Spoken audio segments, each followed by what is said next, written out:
Hello, Hello, ¿cómo estás? yo estoy muy bien, ¿y tú? Bien, muy feliz de recibir a la gente en este nuestro podcast, que es el podcast científico de confianza de algunas personas, ¿De quiénes lo escuchan? de quienes o a lo mejor no de todos. Por eso digo de algunas personas, a lo mejor tienen otro podcast científico de más confianza que nosotras. Esperemos que sí. La verdad, yo estoy muy emocionada porque la semana pasada fuimos el podcast de ciencia número 1 escuchado en México según Apple Podcast.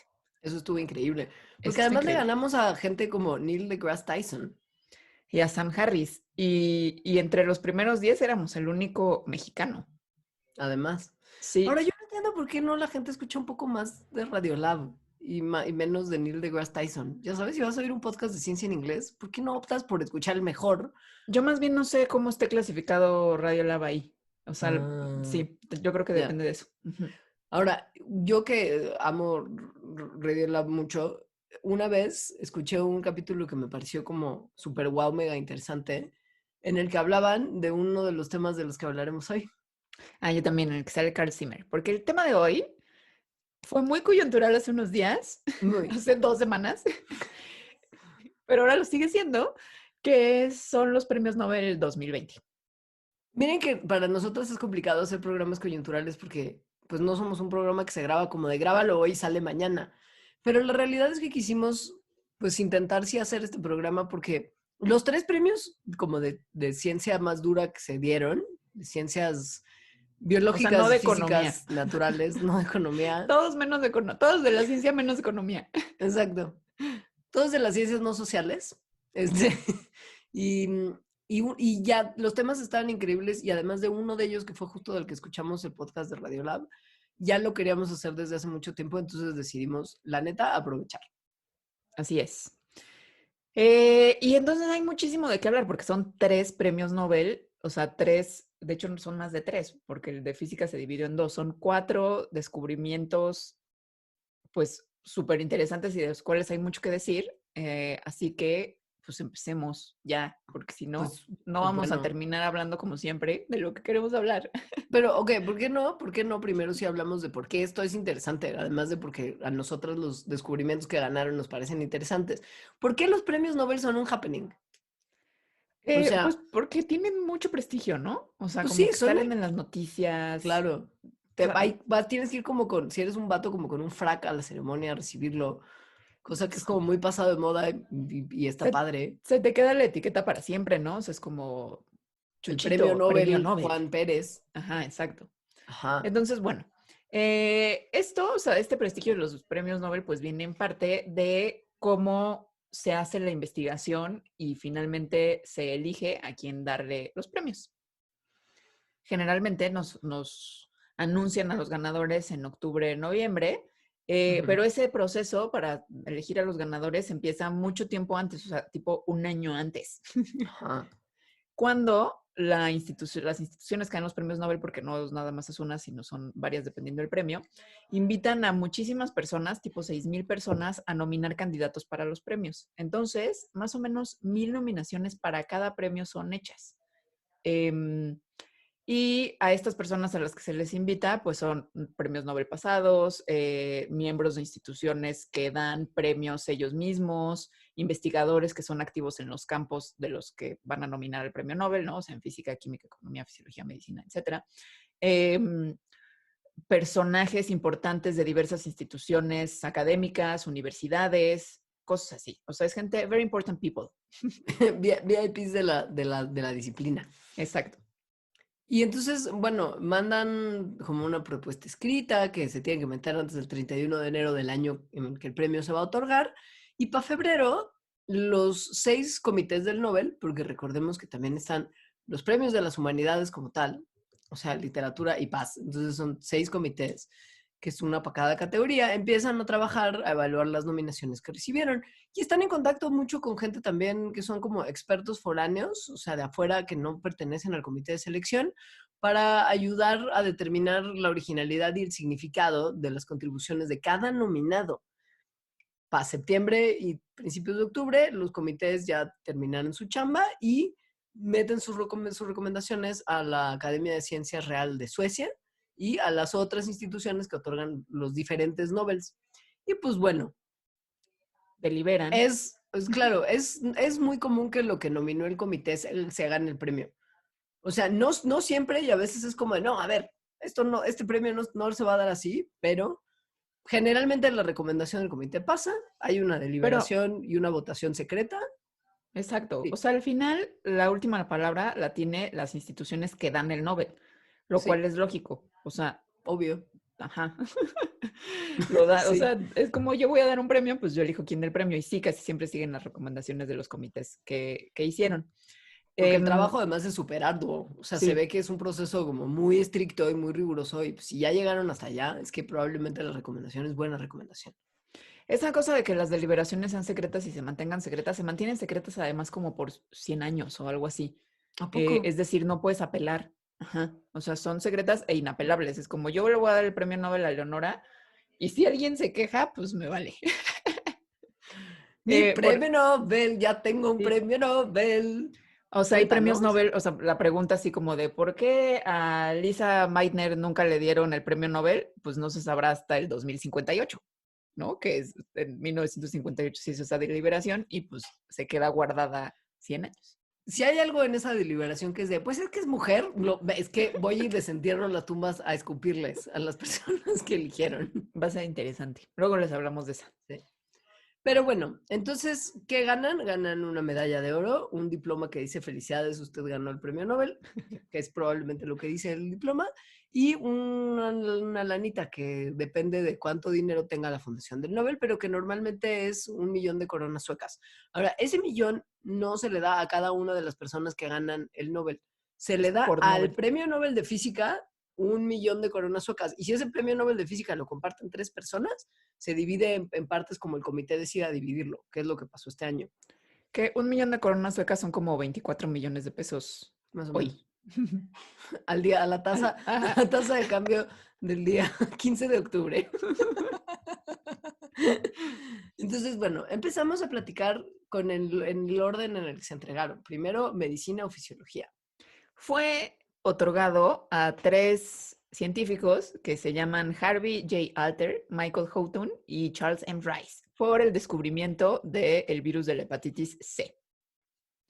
Este descubrimiento, pues, es súper importante. Aunque quizás a simple vista, si no conoces como mucho la historia de la enfermedad y de su proceso y de por qué nos dio tantos dolores de cabeza tanto tiempo, es como de, ay, ya, pues descubrieron un virus que causa una enfermedad. Total que nadie tiene hepatitis C y es como, wow, wow, no, la hepatitis C, cuando yo en Canadá tomé una clase de virología, el maestro fue de, la hepatitis C ha sido tan difícil de identificar porque hasta hace poco no se sabía bien qué onda, que probablemente la mitad de la población mundial tiene hepatitis C que no se le ha manifestado como en el proceso de inflamación del hígado, pero que ahí está el virus. Y fue como de, Pues sí, güey, la mitad de la población, eso es mucha gente. sigue siendo un problemón y antes lo era más, antes de estos Sí. descubrimientos que merecieron el premio Nobel este año. O sea, ahorita actualmente 71 millones de personas tienen hepatitis C. Más o menos 400,000 mueren cada año por complicaciones de la enfermedad. Esto generalmente es por cirrosis o por cáncer de hígado. Y la mayoría de las personas que se infectan actualmente lo hacen a través de jeringas contaminadas con el virus, generalmente también es cuando se están inyectando drogas intravenosas. Pero antes, o sea, en los 70s, 80s y más, bueno, 70s, 80s, 90s, las transfusiones sanguíneas hechas en un hospital eran la causa más importante de la infección por hepatitis C, porque Era no se como un poco, sabía, porque justo sí. no habían pasado estos descubrimientos. Y era como un volado saber si te iban a dar una transfusión y te ibas a enfermar después o no. O Yo sea, era conozco como 2 de, personas que se infectaron por una transfusión, o sea, de la generación de nuestros papás, pues, ¿no? sí, O sí, sea, sí, ahí sí. todavía era muy común. Ahora, la hepatitis es, como su etimología lo indica, una inflamación del hígado, porque eso es la palabra, ¿no? Una combinación de la palabra de hígado y la palabra de inflamación en griego. Y normalmente es causada por virus. Hay la hepatitis A, que fue la primera que se nombró, es la que como que le da más a la gente, es de la que, como que de la que más te enteras que, ay, le dio hepatitis, porque se Y se te transmite quita, y se te además. quita. Sí. Pero Ujú. se transmite a través de o agua o comida contaminadas, Algún día te podré contar la historia de mi amiga la que se cayó de la trajinera al lago de Xochimilco y tragó agua y pues hepatitis y estuvo como un año en cama. Chale. Sí, chale. Pero bueno, esa es la hepatitis A. En los 40 ya se sabía que había por lo menos 2 tipos de hepatitis que sí eran muy distintos entre sí y que eran infecciosos. La A y la segunda, que es la hepatitis B, se transmite no a través de agua y comida, sino a través de sangre y fluidos corporales y es mucho más grave que la hepatitis A, porque puede llevar a una condición crónica que ocasiona el desarrollo de cirrosis o de cáncer de hígado.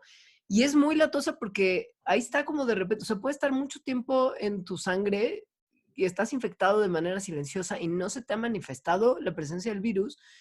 Entonces, si tú eres, por ejemplo, descuidado en tus relaciones sexuales, como se transmite a través de fluidos corporales, si tú no sabes que tienes hepatitis B, puedes estarla contagiando libremente.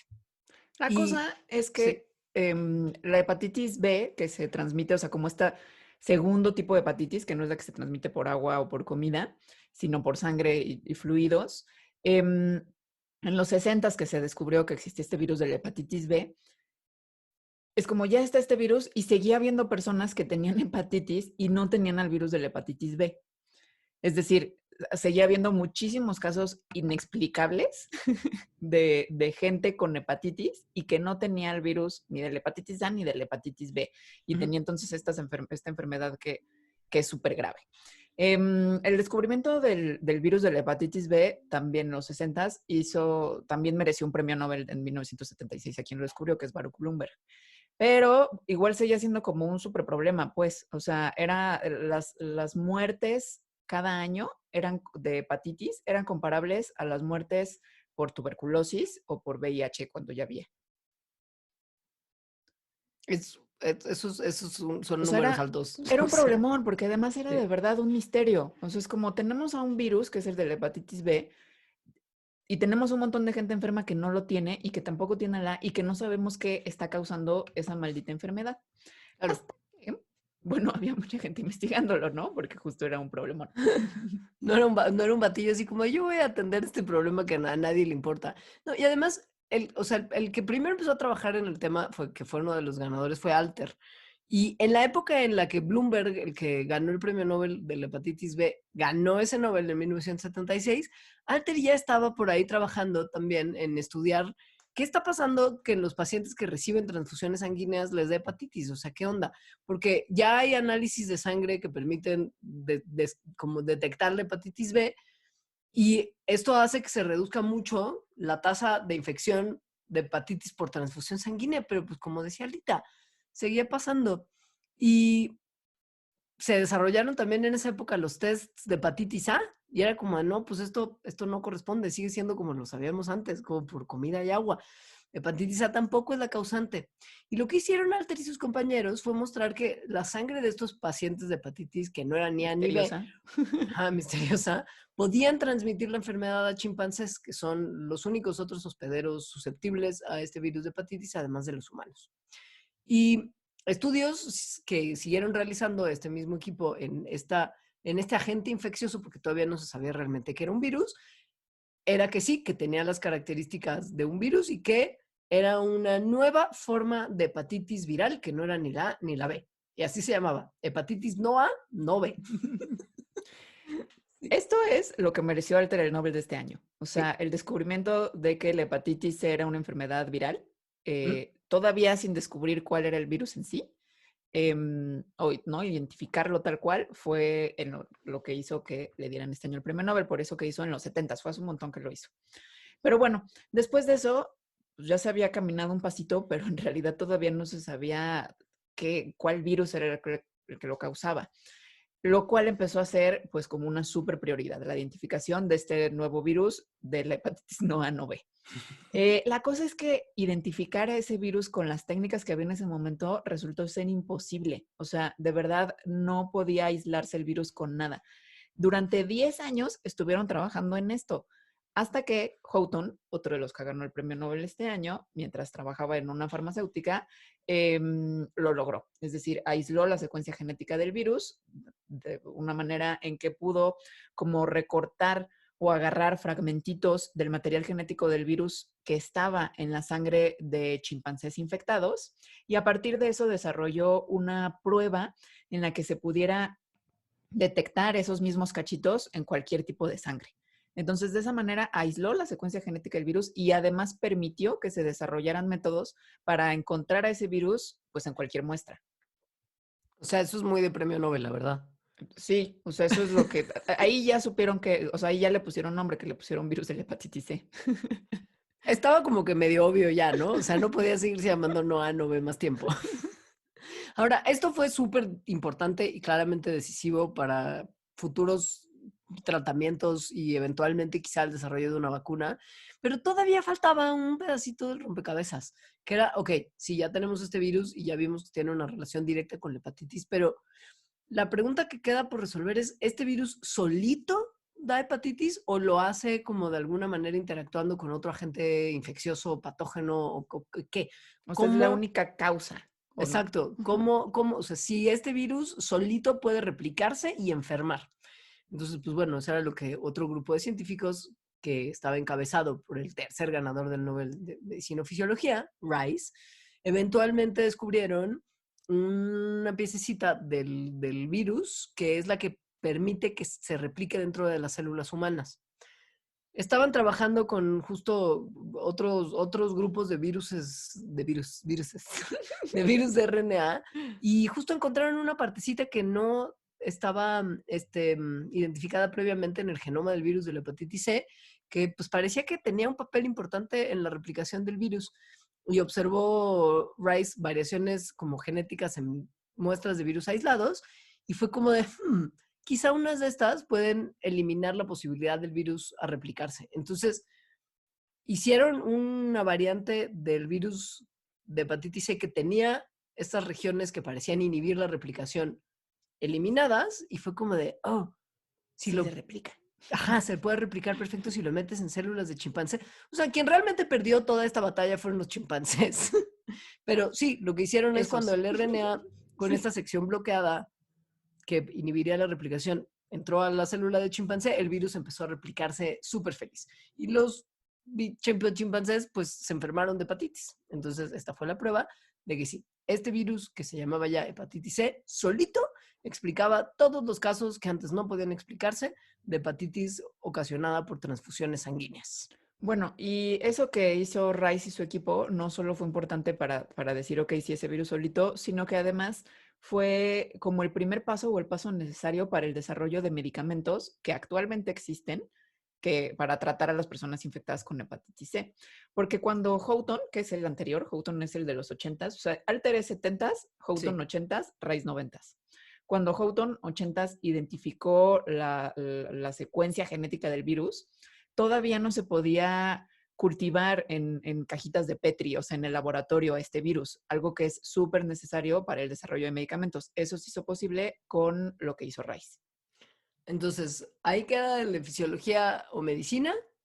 Parece trivial, pero la verdad es que no lo es. Y No es nada trivial. ténganlo, ténganlo en mente porque ahora los dos otros premios quizás son más espectaculares en su alcance. O sea, el de física sí es como de... porque además habla de una cosa de física que no es tan difícil de comprender como de repente con los premios Nobel de física es, sí, encontró que algo incomprensible, incomprensible, incomprensible, incomprensible. Y todos así, sí, qué importante es esto. Y tú es como de, ¿sí? Según yo, esto, si lo entendiéramos, si lo tratáramos de entender mejor, también no lo lograríamos, pues. Ah, no, no, no, pero a simple vista como que sí puedes agarrar la onda más o menos de qué es Claro, el premio y por qué es importante. y salen películas. Y, s- y Y además sale. ya tenemos una foto de uno de ellos. El premio Nobel de Física de este año fue dividido, no nada más dividido entre gente, sino que fue por dos cosas. Una mitad fue dada a Roger Penrose por el descubrimiento de que la formación de hoyos negros es una predicción robusta de la teoría general de relatividad. Y la otra mitad se le dio a dos personas, que son Reinhard Genzel y Andrea Ghez, por el descubrimiento de que hay un objeto compacto y supermasivo en el centro de nuestra galaxia que se cree que es un hoyo negro supermasivo. Claro. Esta es la parte que en realidad es más fácil de entender del Nobel de este año. La parte de Penrose es como de, claro, porque yo la de relatividad, yo todos los días La platico de parte eso de mientras Penrose, desayuno. la parte de Penrose es según yo, es un paper, o sea, un artículo con Ajá. una demostración matemática. O sea, es Sí. eso, No, literal. no, no, no, eso no se puede leer. Ok, ¿qué son los agujeros negros? Estas entidades se forman cuando una masa súper grande se estruja en un espacio súper pequeño, que es algo que pasa, por ejemplo, cuando estrellas muy grandes, más grandes que nuestro Sol, colapsan. O sea, chocan, Entonces, ¿mandé? chocan. No, o sea, como cuando se, o sea, no solamente cuando chocan entre sí, pero también cuando colapsan sobre sí mismas, porque las estrellas también eventualmente dicen, bueno, yo ya acabé y ¡flup! Y entonces, ajá. El Adiós. resultado es un objeto en el que la gravedad es tan fuerte que se crea como una especie de ruta, o sea, como de calle que solamente tiene un sentido y no hay De manera de tomarlo en sentido contrario. no No retorno. sé, no, nada, pero ni Ujú. de la luz, o sea, ni la luz puede escapar. Por eso el nombre de ellos negros, pero en realidad es que son invisibles. No es que sean negros, solamente que pues sí, no hay O capacidad sea, de no la se luz ve de ni la escapar de luz, ahí. no se ve nada. Ajá. Exacto. Y si lo estás viendo desde lejos, que sí se ve como una entidad negra muy loca, parece también que el tiempo se detiene en la región que rodea el agujero negro, que es lo que se conoce como el horizonte de eventos. Que eso viene mucho en Interestelar. Muchísimo. Porque fuera, antes de que se meta como al librero de la hija y le diga que el reloj, antes, cuando entra al agujero negro, o sea, el proceso en el que va llegando lo narra muy bien. Este horizonte de eventos es como el límite que define la región del espacio alrededor de un hoyo negro en el que nada puede escapar. Ese es el Nada. horizonte de eventos. O sea, como un horizonte donde nada puede escapar, donde a partir de ahí ya, ¿no? O sea, a partir de ahí es el punto de no retorno. Em, los hoyos negros son pues muy misteriosos para la ciencia y para la humanidad en sí, ¿no? Sí. Porque pasan cosas muy extrañas, o sea, doblan tal cual el espacio y el tiempo de formas tan extremas que matemáticamente se les considera como una imposibilidad. Sobre todo un punto que se llama singularidad, que lo vamos a explicar ahorita más al rato. Pero entonces, la cosa que tiene que ver con Roger Penrose es si los hoyos negros existen y son invisibles y todo lo que se acerca se lo tragan para no retornar nunca, ¿cómo pueden ser observables? ¿Cómo se pueden estudiar y ser observables? No es que no se haya intentado, porque la historia de los agujeros negros va desde el final del siglo XVIII. O sea, como que se teorizaba ya la existencia de una entidad como muy loca y muy misteriosa, que en realidad se terminó de describir a partir del desarrollo de la relatividad general de Einstein, cuando con esta teoría tuvimos ya las herramientas para poder describir estos objetos. No necesariamente en ese momento para observarlos, pero para describirlos teóricamente. El Pero problema para es que, describirlos teóricamente de una manera que incluso Einstein pensaba que era solo un artefacto matemático, o sea, claro, una cosa que salía por las matemáticas que estaban haciendo y que era imposible que existieran en la realidad. porque eran unas matemáticas además increíblemente complejas. Y pues de ahí a que, o sea, de dar el salto de describirlos matemáticamente a entender que sí podían existir y permanecer en el mundo real, no ocurrió hasta que Roger Penrose hizo su trabajo, por lo que ganó el premio Nobel hace un par de semanas. Él entendió las matemáticas, les metió nuevas herramientas para procesarlas y logró comprobar también, como un poco en papel, que es un proceso que puedes esperar que ocurra naturalmente. O sea, que el colapso de una estrella da lugar a un hoyo negro.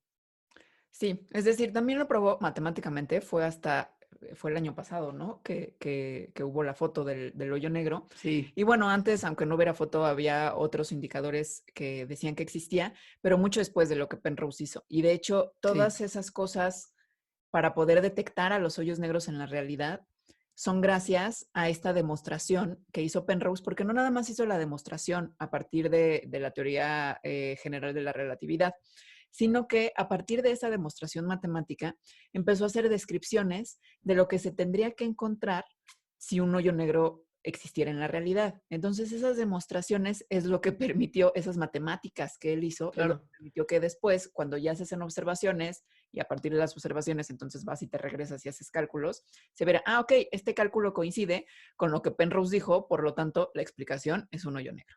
Y además no solamente permitió como, como el desarrollo y aplicación de la parte matemática, pero sino también de la comprensión del proceso astrofísico del colapso gravitacional, que es lo que ocurre cuando a una estrella se le acaba la energía, justo que es cuando dice, no, pues chido, yo ya acabé, ya no tengo con qué. Porque pues justo la cosa es que adentro del núcleo de las estrellas están ocurriendo un montón de reacciones así de altísima energía. Y pues eventualmente la materia, o sea, el material para hacer estas reacciones, pues se termina, no es infinito. Por eso es eso que dicen que en algún momento nuestro Sol va a morir. Claro, todas las estrellas que hay en el espacio, eventualmente se les acaba el combustible y se colapsan en sí mismas. Y eso es lo que lleva en la naturaleza a la formación de hoyos negros. O sea, este proceso no se podía ver realmente como entendido si no hubiera sido por las matemáticas de Penrose. Y fue también lo que permitió descubrir esa cosa muy loca que está en el centro de los hoyos negros, en su corazoncito, que es la singularidad. Que me encantan además cómo se llaman las cosas que tienen que ver con hoyos negros. O sea, horizonte de eventos me parece padrísimo y singularidad también. La singularidad es este objeto que tiene densidad infinita, por eso es una imposibilidad matemática, donde las leyes de la física, al menos como las conocemos, dejan de funcionar.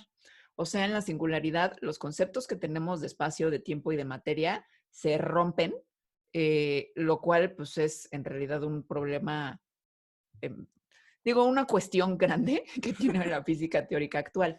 O sea, Esto de la singularidad, en eso se entretienen esas personas exacto, hoy en sí. día. Sí, no es que sea un problema de entonces la física no es una ciencia o algo así, sino que es un problema que estudian, ¿no? O sea, es algo que los mantiene activos. Pero bueno, Penrose describió y demostró que eso podía existir, ¿no? La singularidad. Y, y ya, eso lo hizo en 1965 y por eso hace 2 semanas ganó el premio Nobel. Ahora, ¿qué hicieron los otros dos que ganaron la otra mitad del premio Nobel? Porque obviamente, y según yo, o sea, le tocó un porcentaje como que sí, o sea, el premio Nobel de Física lo dividieron en términos del varo, la mitad para Penrose y la mitad para los otros dos que ganaron, que son Gensel y Guess. Siento que por el tamañazo de la contribución de Penrose, debieron de haber dado 90% y el 10% restante a los otros dos. Porque es probablemente el avance más importante dentro de la teoría de la relatividad desde que Einstein la escribió. O sea, es lo más importante que le ha pasado a esa rama de la física Sí. desde siempre. Luego también, según yo, a los comités no les gusta dar el premio como por cosas teóricas. Einstein no ganó el Nobel por la relatividad, por ejemplo. Lo ganó por el movimiento browniano o algo así. O sea, algo por lo que nadie lo conoce. Entonces, yo creo que luego hacen esas cosas. O sea, como no se lo vamos a dar a Penrose nada más, sino tiene que haber algo más aplicado, digamos. Que Esa la es mi aplicación está hipótesis. increíble porque según entiendo, pues es súper importante para el estudio de lo que Penrose desarrolló. O sea, como que, pues sí van de la mano. Sí. A Sí, ver, Richard Hensel y Andrea Guess, no sé cómo se diga, ¿cómo se dice? pues guess, ¿no? I guess. I guess. Sí, ¿cuántos años tienen? Casi 40, gracias, con permiso.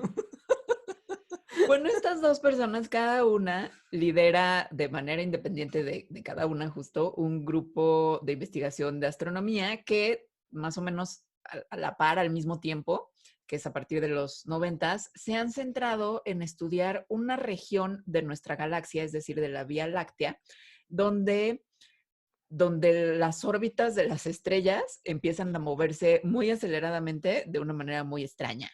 Muy interesante, pero muy extraña, como diría Pati Chapoy. O sea, es como si hubiera un objeto extremadamente pesado e invisible que está jalando las estrellas que están a su alrededor, que ocasiona que se aceleren a velocidades que de otra forma no encontrarían. Y además, en esta región hay más, o sea, lo que se ha visto es que tiene la masa de 4 millones de nuestros soles, 4 millones, que están como si estuvieran pegadísimos, juntísimos, en una región, en un área que no es más grande que el sistema solar. Entonces, Nuestro sistema solar, o sea, nuestro chiquito, pequeño sistema solar con nuestro solecito, 4 millones de ese sol exacto, en o ese sea, porque de espacio. repente el sistema solar suena muy grande, que pues sí es muy grande, pero no le caben 4 millones de soles, o bueno, No, sí le caben oh, si fuera un sí, hoyo negro. claro, porque hay algo ahí que permite eso, que de otra forma no podría ocurrir. Entonces, bueno, esta banda usó los telescopios más grandes del mundo, uno de los cuales también tiene un nombre muy increíble porque es el telescopio muy grande, el Very Large Telescope. Me encanta que se llame así. Es como cuando le pusieron a ese barco patrullero para el clima o Sí, no sé qué, Boaty McBoatface. sí, pero eso Es lo el mismo dejaron como al público, al ¿no? Que es público. como, o sea, ¿qué Esto fue esperaban? claro, esto fue como el grupo de gente que lo hizo. Fue como de, ¿y cómo le vamos a poner? No, pues que sí está bien grande, ¿por qué no le ponemos el telescopio muy grande? Sí, buenísima idea, Very Está muy Large bonito. Telescope. ¿Te Muy acuerdas bonito. la jirafita que nació aquí en el zoológico de Chapultepec? Y también lo pusieron a consideración del público y se terminó llamando la jirafifita. Uy, ya no me acordaba de ese momento tan mágico de la cultura mexicana. Además es cuando acababa de salir López Obrador a decir por primera vez Fifi.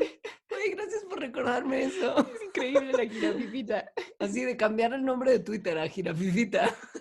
Bueno, usando los telescopios más grandes del mundo, uno de los cuales es el Very Large Telescope y otro es el Observatorio de Keck, Gensel y Guess desarrollaron métodos para ver a través de las gigantescas nubes de gas y polvo interestelar, o sea, que hay ahí flotando entre estrellas, por eso interestelar, en el centro de la Vía Láctea.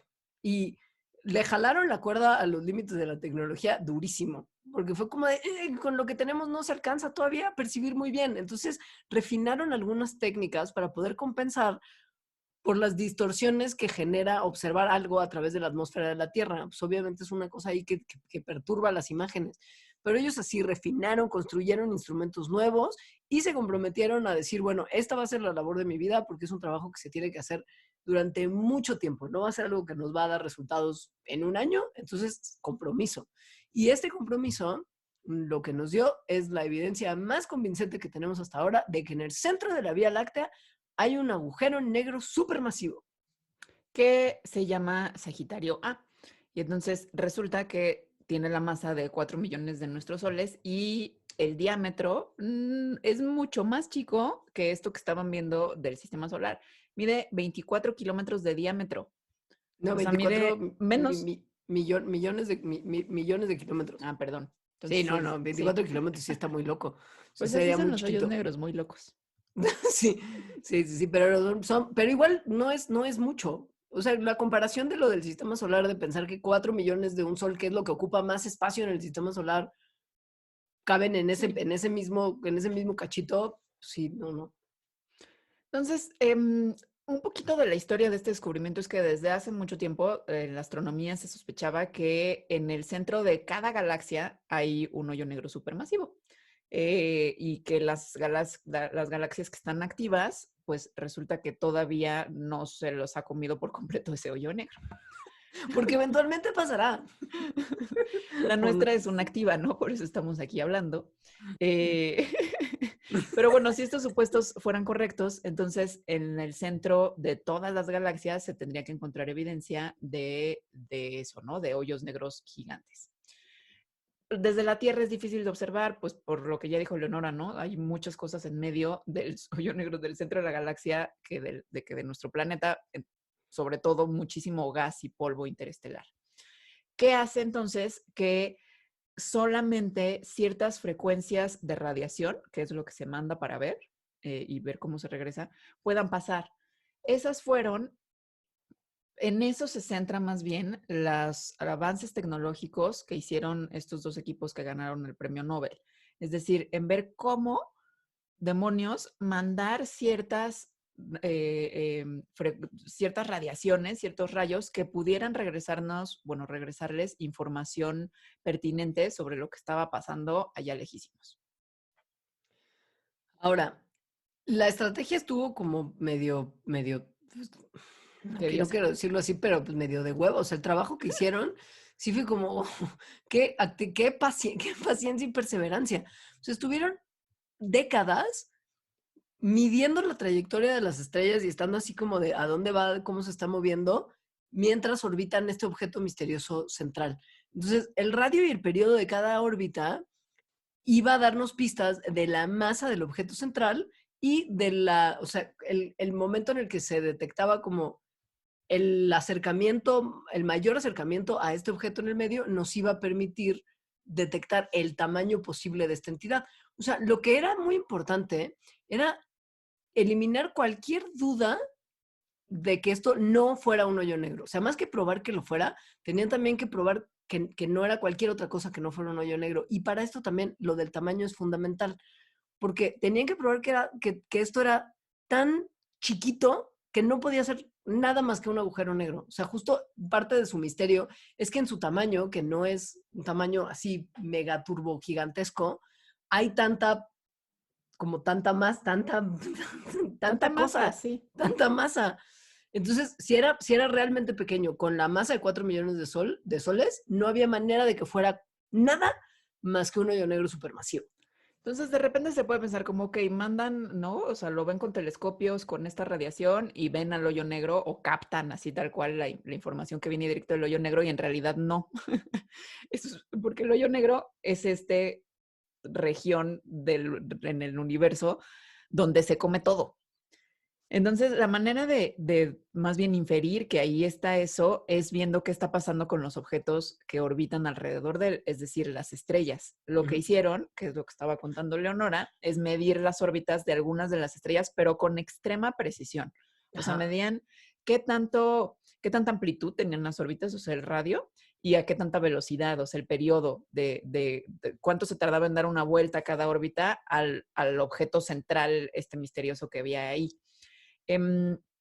Eso es súper difícil, o sea, no se tardaron muchísimo tiempo en hacerlo con muchísima precisión y de hecho lo hicieron nada más el equipo de GIS, por ejemplo, o GES de Andrea, lo hicieron nada más para 3 estrellas y en eso se tardaron años. Años. Ahora, lo que sí es que si bien trabajaron como independientemente, GES y Gensel, por lo que ganaron este premio también en conjunto, es que si bien tienen algunas interpretaciones de los datos que cambian, las medidas que obtuvieron de las estrellas que estudiaron en conjunto, o sea, porque estaban estudiando las mismas estrellas, coinciden. Como que de alguna manera el trabajo de uno comprueba el trabajo de la otra y viceversa, y entre los dos logran arrojar los cálculos que permiten inferir que sí, que en ese espacio tan pequeño, algo con tanta masa que hace que las estrellas se comportan así, no puede ser nada más que un agujero negro. Y pues sí, esa es la segunda parte del premio. Lo que se entiende quizá es que esto de alguna manera podría ayudar a comprobar experimentalmente algunos aspectos de la parte teórica de la relatividad, que es también un poco lo que hizo Penrose. Entonces está padre. Se complementan muy bien, fíjate. Sí, nos da pues explicaciones sobre el universo. O sea, en este caso es como ya sabemos que hay un hoyo negro supermasivo al centro de la galaxia. Pues sí está padrísimo saberlo. Sí está. Sí. Si bien implica esto que nuestra galaxia, a la que hemos llegado a querer tanto, eventualmente va a dejar de estar activa porque Como todas. eso fue el hoyo negro comiéndose todo lo que está a su alrededor. Sí se entendió, ¿no? Sí. Me imaginé al sin cara de Chihiro. Era como un hoyo negro, ¿no? Sí, un poquito. Sí. Pero como más en Banta Black. ¿Te acuerdas? Sí. Si no saben qué es Banta Black, tienen que escuchar nuestro Mandrake sobre el color negro. Mandar, no sé cuál es, pero sí. No. Oye, ¿te Pero parece si bueno, hacemos un corte? pausa. Muy bien. Y bueno, llegamos al momento del premio que es probablemente, o sea, por más que los otros dos me parezcan fascinantes, por mis intereses particulares, este es mi favo del año. Para mí es mi favor, pero por controversial. Porque es un culebrón lo que está pasando. Es que no, pero Es un sí, culebrón. Y además yo no sé, si yo hubiera sido del comité del Nobel, yo no se los habría dado este año. todavía no. Exacto. Eventualmente se lo van a tener que dar, porque además Todavía no. había que considerar también si no se tenía que incluir al otro equipo en el proceso, que esa es la parte más Sí. injusta. O sea, Es es la eso. parte que... Me parece un descubrimiento increíble. Ujú. Ahorita van a ver por qué. Pero me parece o sea, a ver, Roger Penrose hizo lo que hizo para ganar el Nobel en el 65. Es mucho tiempo después que se lo hayan dado. O sea, eso también estoy de acuerdo. Se lo Ujú. debieron haber dado antes, probablemente. A los de la hepatitis C, pues es 70s, 80s, 90s. O sea, el de los 70s, de verdad ya pasó un montón de tiempo también. Sí. El premio Nobel de Química de este año se lo dieron a dos mujeres, que es Emmanuelle Charpentier y Jennifer A. Doudna, Dudna, que Dudna, porque me acuerdo que en el Radiolab cuando la entrevistan a ella, dicen que le dicen de apodo The Dude, porque así se por pronuncia el Doudna. apellido, Dudna. Ok. Es por lo que sé. Se los dieron por el desarrollo de un método para editar genomas que se llama CRISPR-Cas9, que lo hicieron, o sea, hicieron este método en 2012, hace 8 años. Entonces, no estoy diciendo que para ganar un premio Nobel tengan que pasar 50 años, no. Pero lo que pasa es que para dar premios Nobel a descubrimientos, pues tiene que pasar el suficiente tiempo que permita ver si esos descubrimientos son realmente relevantes para la humanidad, que eso es, se supone, por lo que se da el premio Nobel, no nada más porque algo está increíble. Claro. Ahora, Yo no desde creo que haya 2012 pasado el para, tiempo. claro, pero desde 2012 para acá la cosa es que sí, ya lo que hicieron estas morras revolucionó totalmente un montón de campos. O sea, desde Sí, cuestiones de agricultura y ganadería hasta cuestiones de medicina, hasta investigación básica, todo ya a partir de ahora juega, o sea, la cancha de juego cambió a partir del desarrollo de esta técnica. Entonces, en ese sentido, sí entiendo que lo que pasó en esos 8 años ha sido tan masivo de que ya hay bebés modificados, literal porque un chino loco hizo bebés. A partir de ese descubrimiento ya, o sea, sí, sí todo ha sido como, se cambió, la disciplina entera. El problema no es nada más como la parte del tiempo, el problema es que la tecnología de CRISPR está en este momento, y lo ha estado desde hace muchos años, involucrada en un pleito de patentes muy tremendo porque hay otro grupo de otra universidad, encabezado por otra investigadora, además son puras morras, que llegó a la misma conclusión que estas mujeres unos meses después, una cosa así. Y su trabajo está más enfocado en la modificación de cierto tipo de células que el trabajo de las que realmente ganaron el Nobel. Entonces la patente ellas, las que ganaron el Nobel, tienen una parte de la patente y el otro equipo tiene otra parte de la patente. Y hay un pleito porque las que ganaron el Nobel no quieren que el otro equipo tenga esa parte de la patente, la quieren tener todas ellas, porque ellas dicen que ellas fueron las primeras en desarrollar la técnica y que con lo que ellas desarrollaron es con lo que en realidad los otros hacen sus experimentos. Entonces, vaya, es neta una telenovela de sí. patentes, que no, pues entonces cuando le das el Nobel nada más a las dos, que sí, desarrollaron primero la técnica, pero dejas de lado que hay un equipo que quizá tiene también aportes que hubiera estado bien, pues empaquetar en el premio. Esta es la parte como que es más controversial y por lo que nadie También, pensaba que iba a sí. ganar CRISPR este año. Y también un poco porque antes de ellas que hicieron la técnica, hay un montón de personas que contribuyeron a que esa técnica se pudiera hacer, o sea, como a los Claro. descubrimientos de un montón de cosas, es decir, que es de ciencia básica, a los que no se mencionaron en el Nobel, bueno, ni en otros premios que les han dado a ellas. Pensemos en el Nobel de Fisiología o Medicina de este año. Hay una parte de ciencia básica y hay otra parte de ciencia aplicada que, ¿no? Que en conjunto es, digamos, lo que ha hecho que actualmente ese descubrimiento, o sea, que la hepatitis C sea reconocida y sea tratada y haya pruebas, etcétera. Mm. Es muy diferente al premio que se dio en química, donde se reconoce únicamente la parte aplicada. Pero bueno, ¿Verdad? ¿qué es? ¿Qué es? Pues CRISPR es una técnica que se basa en algo que existe en la naturaleza. Y para entenderlo hay que remontarnos a finales de los 80, en el momento en el cual unos científicos japoneses estaban trabajando E. coli, que es una bacteria que se estudia muchísimo Muy para un común. montón de Ujú. cosas, y se encontraron que el DNA de E. coli tenía como unas secuencias raras que se repetían, que no parecían tener un significado claro, pero pues por algo tendrían que estar ahí o no, quién sabe. Ellos pusieron que no se sabía muy bien cuál era el significado biológico de estas secuencias, pero pues ahí están. Y a partir de ahí otros investigadores fueron encontrando secuencias similares de DNA en otras bacterias y también en arqueas. Entonces es como de, bueno, qué raro que esto se repite tanto en distintos microorganismos, pues, y a lo mejor sí tiene algún tipo de función. Pero no se sabía, de hecho no se supo hasta muchísimos años después. Ya. Bueno, tiempo después de esto, Francisco Mójica, que es un investigador español, le dio nombre a estas secuencias, es decir, él le puso CRISPR. CRISPR significa en español repeticiones palindrómicas cortas agrupadas irregularmente espaciadas, que es lo que son. Entonces es que lo describe muy Ajá, bien. sí. Es decir, son letritas, o sea, de A, Ujú. T, C, G, de las bases nitrogenadas, que están palindrómicas, es decir, A, T, T, T, T, A, o sea, que se ven como espejito, son cortas, se repiten muchas veces y están espaciadas, es decir, en medio de ellas hay otras cosas. El Así tal cual. Anita lava latina del DNA con espacios en el Inter. Así es. Ahora, sí. La función de estas secuencias hasta 2007 es cuando se entendió. Y se entendió de una forma muy chistosa, bueno, que me parece muy chistosa, porque fueron científicos que estaban de comida, de alimentos, que estaban estudiando a las bacterias estreptococos que se usan para hacer el yogur. Y vieron que estos clústeres, que estas secuencias tenían la función de ser parte de algo así como el sistema inmune de las bacterias.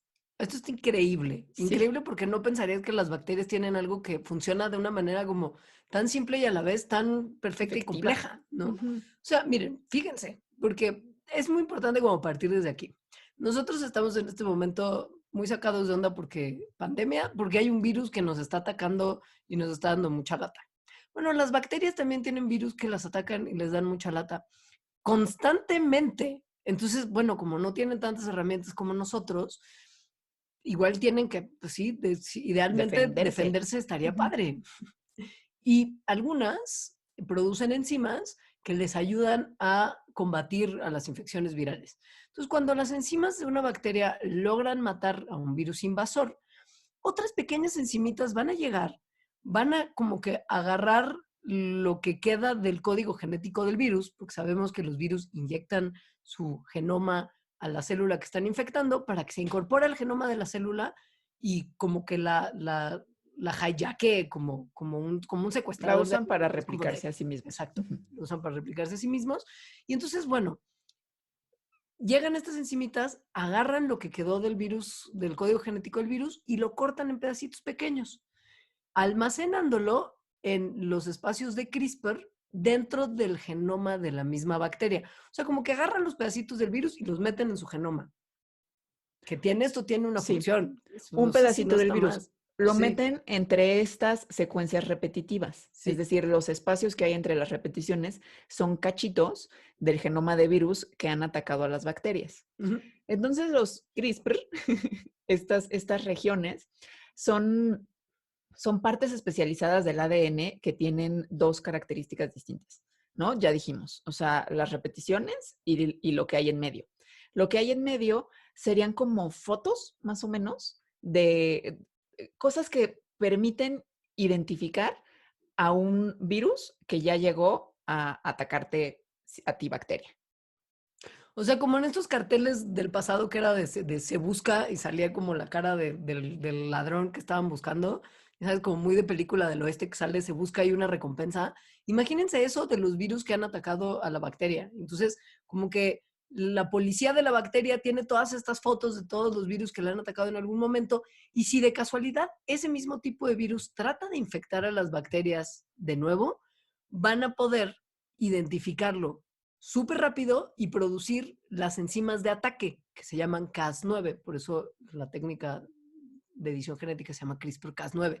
Ahí vamos para allá. Estas enzimas de ataque que se llaman Cas9 llevan consigo estos pedacitos de código genético viral de infecciones anteriores y si encuentran un virus es como de revisan y si encuentran que coincide con una de las secuencias que traen consigo, entonces atacan ese virus, porque es como de, esta es una amenaza, ya nos había atacado antes, ya lo logramos vencer, Vámonos con todo.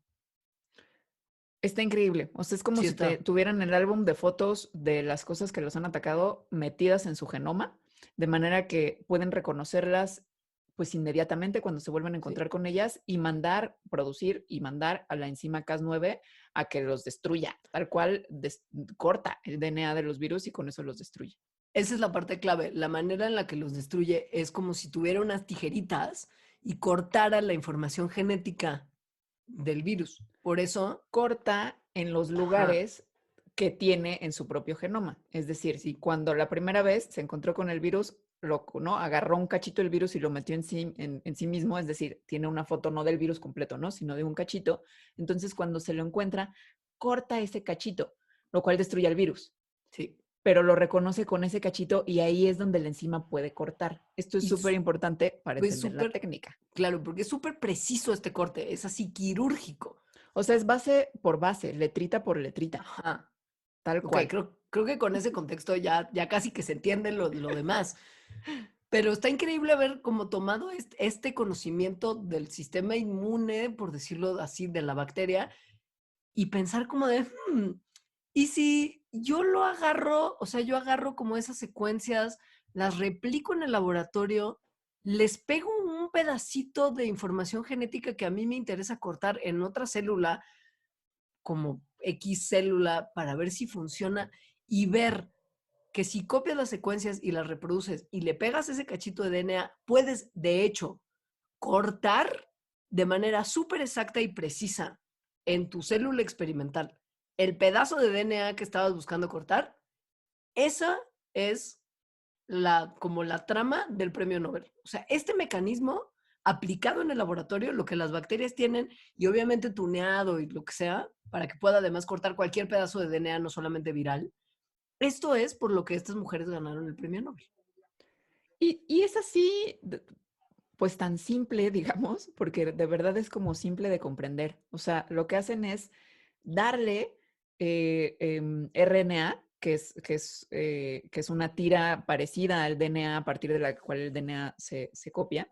Entonces, también tiene una secuencia, ¿no? Le dan una secuencia de RNA a las bacterias y entonces la enzima Cas9 busca cualquier cosa que tenga esa misma secuencia y va y la corta.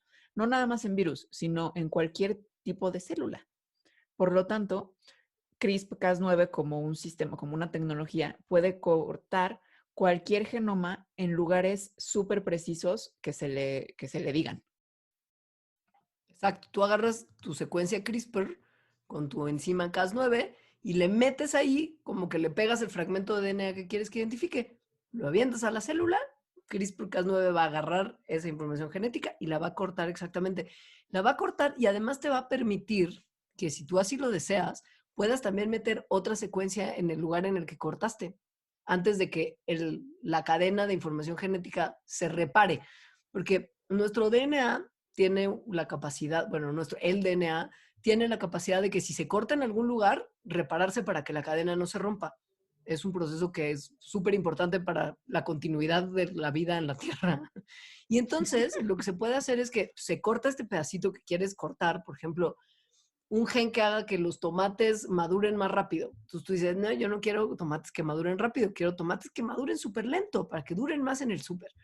Entonces, metes CRISPR-Cas9, cortas exactamente el gen ese del tomate que hace que madure más rápido y el DNA se repara para que puedan seguirse reproduciendo las células y no haya ningún, o sea, no se muera el organismo, pero ya sin ese pedazo de información genética que tú no deseabas que estuviera ahí.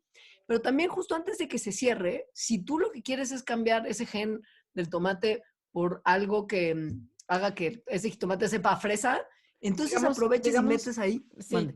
creo Sí. que de que supiera fresa es más como de transgénicos, ¿no? O sea, Sí, sí, sí, sí. porque el tomate no tiene el gen de parecer a fresa, que eso es lo muy revolucionario de CRISPR, sino que más bien imagínense que el tomate tiene una enfermedad dada por un gen, ¿no? O sea, hay un gen que tiene una mutación que hace que los tomates se enfermen. Entonces, si tuviera ese gen de forma distinta, como todos los otros tomates sanos, no se enfermaría. Lo que hacen es decirle a CRISPR-Cas, ve y corta este cachito que sabemos que es el gen, ¿no? Córtalo, sácalo y además se le puede dar como una copia del ADN que quieres insertar, es decir, del Claro, gen sano en esta parte, y mételo ahí. Y ya, se corrige la mutación, se corrige la enfermedad. sí. Y también, justo, o sea, se pueden introducir genes que no estaban ahí en principio, no es nada más cortar, también se puede meter, o sea, porque la precisión de esta herramienta permite ambas cosas, no es nada más una cosa no es nada más cut, también es paste. O sea, te puede funcionar para insertar otras secuencias. Entonces, sí, también esto para la generación precisamente de organismos genéticamente modificados que caen en la categoría de transgénicos, también es una herramienta muy útil porque se pueden crear transgénicos con mucha más precisión de lo que se creaban antes. De hecho, Por esto eso es es lo que tan ha sido, revolucionario. exacto, esto es lo que lo ha hecho muy revolucionario, porque los métodos previos a CRISPR de ingeniería genética Mm. eran muy caros, no tan eficientes, es decir, ocupaban como muchos recursos para hacer algo y CRISPR es súper fácil y súper rápido y súper barato. O sea, básicamente puedes comprar tu kit de CRISPR en internet y si lo sabes usar y tienes como un laboratorio casero, podrías tú estar modificando organismos desde la comodidad de tu hogar. Así de simple Y y por así lo de barato. tanto, pues, o sea, en menos de 10 años, o sea, del 2012 para acá, prácticamente todos los laboratorios que hacen trabajo de este tipo han cambiado de los métodos que estaban usando a usar CRISPR. Sí. ¿Por qué puede funcionar CRISPR? O sea, ¿por qué CRISPR es tan increíble? Porque pues esto que les contamos en teoría igual y no les parece tan mágico, pero a ver, No, sí está pensemos en muy salud. mágico. Ahorita se están realizando pruebas químicas para usarlo para corregir desórdenes de la sangre como la anemia falciforme o la beta-talasemia. También se está estudiando para tratar una de las formas más comunes de ceguera infantil heredada, que es una maurosis congénita del liver, que no vamos a entrar en detalles, pero también se está usando para desarrollar métodos de curar el cáncer utilizando el sistema inmune de las personas. Que esto es una cosa que, o sea, podríamos creo que hacer un mandarax de inmunoterapia, porque también es una cosa en la que modificas el sistema inmune para que reconozca cosas que antes no reconocía. Y es como de, es Sí como el está. futuro de los tratamientos.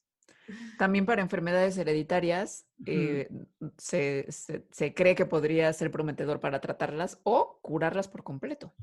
Y obviamente también es muy prometedor en términos de crear cultivos y ganado que sean mejores que las variedades que tenemos ahora, ya sea porque puedan resistir a alguna enfermedad, porque puedan resistir a los pesticidas, porque los animales puedan resistir mejor a ciertas enfermedades o den productos de más calidad, o sea, mejor leche, mejor lana, mejor carne, etcétera. O sea, tiene implicaciones en muchísimas áreas de importancia humana, pero por lo mismo también y por lo que implica, tiene un montón o sea, de consecuencias negativas que podría tener si no se utiliza con cuidado y con como principios éticos muy claros de para qué se debería de usar y para qué no se debería de usar.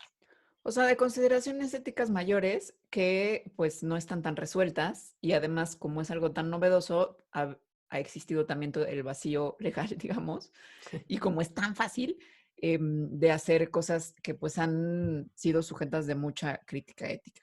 Sobre todo de un investigador que lo usó para editar el genoma de, de embriones de unas niñas, de unas gemelitas. O Entonces dijo, sea, bueno, modificó embriones que fueron implantados en su mamá y que o sea, el embarazo se llevó a término y las niñas nacieron con una modificación genética hecha con CRISPR. Eso estaba, o sea, hay como una especie de acuerdo no escrito, y en algunos países sí es escrito, que es como de, vato, no puedes modificar humanos porque es ilegal y vas a ir a la cárcel, lugar donde este científico ahora reside, porque el gobierno chino lo metió a la cárcel. Pero bueno, como que se entiende que voluntariamente no vamos a modificar seres humanos porque, porque hay muchas cosas de esta modificación que no hemos visto todavía cómo resolver, sobre todo si modificamos las células que se conocen como células germinales, que son las que, óvulo espermatozoide, se unen para dar lugar a seres humanos nuevos. Si te modifican en las células somáticas, que son las que no están involucradas en reproducción, quizá la cosa no es tan grave porque la modificación se queda en ti, en tu generación, o sea, tu generación lleva la mutación y ya no la heredas. Es decir, Pero si te modifican, ¿no? Tienes un problema en el hígado y entonces modifican las células de tu hígado y para que produzcan ciertas proteínas que antes no producían, eso ujú, no se lo vas a heredar a tus hijos, porque están en no, las se células queda de en tu ti. hígado nada más, no Sí, están en las células germinales que producen tus óvulos o tus espermatozoides. yes, ma'am. Entonces, bueno, esto se entiende que no se puede hacer, pero hay otras cosas que también está bueno como pensar si las debemos estar haciendo con tanta prisa, ahora porque podemos, como modificar, por ejemplo, insectos, animales, plantas, microorganismos, para producir cosas de interés humano. Entonces, esto lo hacemos desde hace mucho tiempo porque formas muy primitivas de ingeniería genética han estado disponibles desde hace décadas. Pero con tanta precisión es una cosa en la que estamos justo es la parte innovadora. Y la creación, por ejemplo, de organismos genéticamente modificados, sean transgénicos o no, y que estos, por ejemplo, se empiecen a liberar al ambiente, porque pues, es como ya tenemos este cultivo mejorado, vamos a usarlo. Es como de, no sabemos qué consecuencias puede tener eso a nivel ecológico, a nivel del ecosistema en el que los vas a insertar, por ejemplo. Entonces, no porque podamos hacer ahora mejores cultivos, quiere decir vamos a hacerlos y plantarlos y ver qué pasa después, porque pues esto puede Sí, ser dañino a o sea, largo plazo.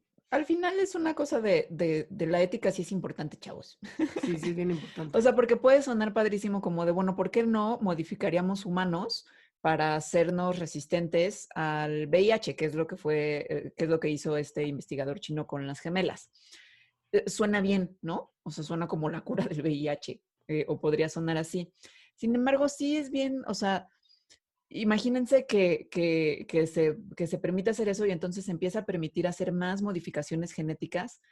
Va a ser difícil si no hay primero mucha discusión y mucho debate ético y poner las reglas claras. Si no existe eso, de repente la línea en donde se corta algo que es bueno para la humanidad, en que empieza a ser eugenesia, por ejemplo, Mm. o sea, empiezo a modificar embriones para tener bebés de diseño, es decir, que salgan con ciertas características que yo quiero, como Gattaca, más o menos. Sí, Gattaca es Es total, o eso. sea, Gattaca Ujú. es el resumen de todas las consecuencias Sí. éticas de ingeniería genética aplicada a humanos, porque también implica la parte de la desigualdad económica, ¿no? De si no tienes varo para tener acceso a las mejoras que permite CRISPR para la medicina, por ejemplo, Y pues que te dan una se hace. ventaja en la sociedad, ¿no? Claro, se Ujú. hace más grande la desigualdad entre las personas que tienen mucho dinero y una gran capacidad económica para tener acceso a todas estas modificaciones increíbles que CRISPR promete y la gente que no las puede pagar y entonces el rezago se hace todavía más marcado, Entonces sí no es trivial, o sea, aunque ¿no? podría sonar bien, entre comillas, como de, las modificó y entonces ya son resistentes al VIH y la humanidad podría ser así, pues no es tan sencillo. Porque además, ¿saben? Hay una cosa que es también muy importante que es no terminamos de entender exactamente qué hace cada parte de nuestro genoma todo el tiempo. O sea, puede ser que haya cosas que sí parezca muy claro que si quitas ese gen, se quita ese problema y ya, y es lineal. Pero la realidad es que los genes también tienen mucha interacción entre sí. Entonces no sabes si estás modificando algo que sí te puede funcionar para resolver lo que estabas buscando resolver, pero a lo mejor te arruina otra cosa que no sabíamos bien que estaba relacionada con el gen que te modificaron. No Sí. conocemos tan a fondo cómo es el funcionamiento ni de nuestro genoma ni de ningún otro organismo, tan así como de las interacciones específicas como para modificarlos también. Y sí, justo, pues es soltarlos a la naturaleza, ya sea en nosotros como especie, pero también en las otras especies que modificamos. Y no sabemos qué podríamos estar desatando con estas modificaciones a largo plazo. Entonces hay que tomar una pausa y evaluar antes de, porque ya podemos, hay que hacerlo. Que no nada más están esas interacciones como entre genes, que estás diciendo que son súper importantes, sino también las interacciones ecológicas entre especies. Claro. Algo para lo que se ha dicho que es súper prometedor CRISPR es para erradicar enfermedades que son causadas por vectores animales. Es decir, como el dengue, ¿no? Que te pica un mosquito, entonces, y te transmite el dengue, pues eliminas la especie de mosquito y con eso se acaba el problema. Y pues sí, sí se acabaría ese problema, pero no se sabe si eso desataría a otros, sobre todo por las consecuencias ambientales que tendría. O sea, tanto los genomas como los ecosistemas son sistemas súper complejos donde hay un montón de interacciones de las cuales podemos hacer modelos en las que entendemos algunas de ellas, pero son algunas, o sea, no es la realidad completa. Entonces, si erradicamos una especie, aunque pueda sonar que puede ser algo bueno como el mosquito que transmite la malaria, eh, Y aunque entendamos algunas de las relaciones que tiene y por lo tanto las consecuencias que podría tener en otras especies, no lo entendemos por completo y no sabemos si eso estaría causando otro problema. Por ejemplo, la proliferación de alguna otra peste invasiva. Es decir, algo que no nada más fuera malo para otras especies, sino malo para nosotros también. Claro. Los ecosistemas son sistemas súper complejos, muy. O sea, son la definición, así como si necesitas una foto en un diccionario para definir sistemas complejos, pon un ecosistema. No se sabe qué pasa si modificas uno de los eslabones, qué puede pasar en los demás. Entonces, bueno, por eso CRISPR también es una cosa que hay que tomar como con mucha calma y no dejarnos deslumbrar. O sea, sí, porque está increíble y deslumbrémonos, pero hay que Que eso tener es lo todo que esto yo en mente. decía que me parece acelerado del premio Nobel este año. Sí. Pero Pero pues bueno, eso fue lo que pasó. Ya se dio, ya sí, ni modo. sí, pues sí. Ya ganaron, ya la otra no ganó, la del guay, pobres de los de la otra universidad. De la otra universidad, pues es esta cosa sobre la patente. Sí, porque no le tocó Nobel. Pero a lo mejor con lo que ellas tienen la patente, si se quedan así, ellas se van a hacer mucho más ricas que las que ganaron el Nobel. Sí. Porque la parte de la patente que tienen es la de la aplicación de la tecnología en células eucarióticas, que es donde más aplicación, más potencial de aplicación tiene. O sea, Entonces, todo menos ellas, bacterias. exacto, ellas Ajá. se van a hinchar en dinero. Entonces, ¿sabes qué? Al final no tendrán el prestigio, pero tendrán los cheques. Eso es lo que importa. Es lo único que importa. Muy bien. Sí, pues, ¿qué Pues eso dices? fue. ¿Hasta aquí? Pues hasta aquí. Sí. O sea, porque ya no tenemos tiempo para seguir cotorreando de más cosas, porque si por nosotras fueran chats, estaríamos hablando, pero centurias. Estaríamos criticándolos porque existen los premios Nobel. Y si son relevantes ahora y si no son solamente una manifestación más elitista del patriarcado. Porque, por Que cierto, probablemente lo sean. sí, y por cierto, es que Jenny, o sea, el premio Nobel de Química, también una parte que es absolutamente relevante y muy tremenda, es que es la primera vez que ese premio se le da a un equipo compuesto exclusivamente por mujeres, en el que no se premie también a un vato. O sea, salvo por los momentos de los Nobel individuales, como Marie Curie, My Love, que uno lo ganó en equipo con su esposo y otro sí lo ganó solita, pero después nunca había pasado que cuando se empezó a dar el Nobel en equipo, hubiera un equipo de puras mujeres. Y eso sí está bien chido. Bueno, y por ejemplo, Andrea Ghez, la del Premio Nobel de Física, es la cuarta mujer de más de 140 personas que han ganado el Premio Nobel de Física. Patriarcal, ciencia Sí. patriarcal. Sí. Entonces, Sí. bueno, sí tendríamos muchas más cosas que decir del Premio Nobel, pero hasta aquí nos quedamos. Hasta aquí, tenemos que parar. Para para allá. Y agradecer a toda la gente que nos escucha, porque ustedes son increíbles, y a toda la gente que es nuestro Patreon, porque ustedes son todavía extra increíbles, la verdad. Y a toda la gente que se comunica con nosotros y nos manda sugerencias de episodio, también les agradecemos mucho porque fue justo porque muchas personas nos habían pedido un Mandarax de CRISPR que también tomamos la decisión de hacer este Mandarax de repaso de los Nobel de 2020. Muchísimas gracias Sí, y gracias por escucharnos y por compartir y gracias sí, por ser Patreon. sí. Adiós. Adiós.